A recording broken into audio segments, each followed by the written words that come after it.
கர்த்தருக்கு ஸ்தோத்திரம். கர்த்தருடைய நாமம் மகிமைப்படுவதாக. ஆமென். ஆதியாகமம் 1வது அதிகாரம் 26 நாம் வாசிக்கிறோம்.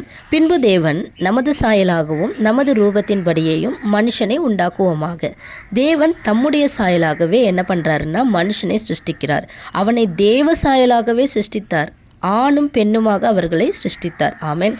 தேவனுடைய ரூபத்தை சாயலை நாம் தரிசிக்கணும். கர்த்தருக்கு ஸ்தோத்திர மகிமை உண்டாவதாக. நாம் பார்க்க முடியுமா அப்படின்னா முடியும். எப்படி? தேவ மகிமை மோசே கண்டாரே. கர்த்தருக்கு ஸ்தோத்திரம் உண்டாவதாக. அவருடைய மகிமையை கண்டோம் என்று யோவான் சுவிசேஷத்தில் வாசிக்கிறோம். அது பிதாவுக்கு ஒரே பேரானவருடைய மகிமைக்கு ஏற்ற மகிமையாகவே இருந்தது. அந்த மகிமை சாயலாகத்தான் தேவன் நம்மை உண்டாக்கினார். பாவம் பிரவேசித்து மகிமை இழந்தவங்க. ஹல்லேலூயா. கர்த்தருக்கு ஸ்தோத்திரம். ஆண்டவர் மறுபடியும் ஜெனிப்பித்தார். ஒருவன் மறுபடியும் பிறவாவிட்டால் பாவங்களை மறைக்கிறவன் வாழ்வடைய மாட்டான்.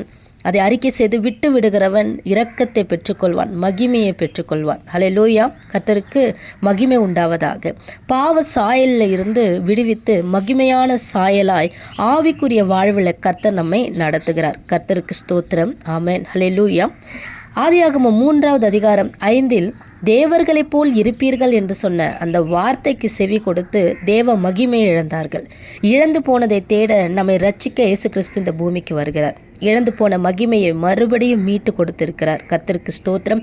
அதை மறுபடியும் நாம் இழந்து போகாதபடிக்கு தேவ ஆவியானுடைய சத்தத்தை நாம் கவனமாய் கேட்டு கீழ்ப்படிவோம். கர்த்தருக்கு ஸ்தோத்திரம்.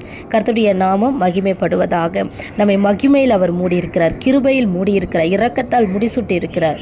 அவருடைய வாழ்க்கையில் எப்படி தேவனை சார்ந்து இயேசு கிறிஸ்து நமக்கு எல்லாவற்றிலும் நமக்கு முன்மாதிரி எல்லாமே இயேசு கிறிஸ்து தான். அப்போ அவரோட வாழ்க்கையில் எல்லாவற்றிலும் தேவநாமத்தை உயர்த்தி தேவ வார்த்தைக்கு சத்தத்துக்கு கீழ்ப்படிந்து எப்படி வாழ வேண்டும் என்று நமக்கு கற்றுக் கொடுத்தாரோ அதே போல் ஆண்டவருடைய மகிமையில் நம்ம என்ன பண்ணணும்? காணப்படணும். கர்த்தருக்கு ஸ்தோத்திரம்.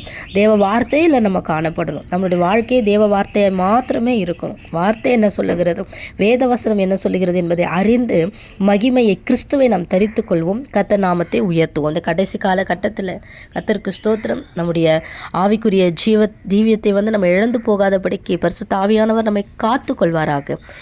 ஆமென்.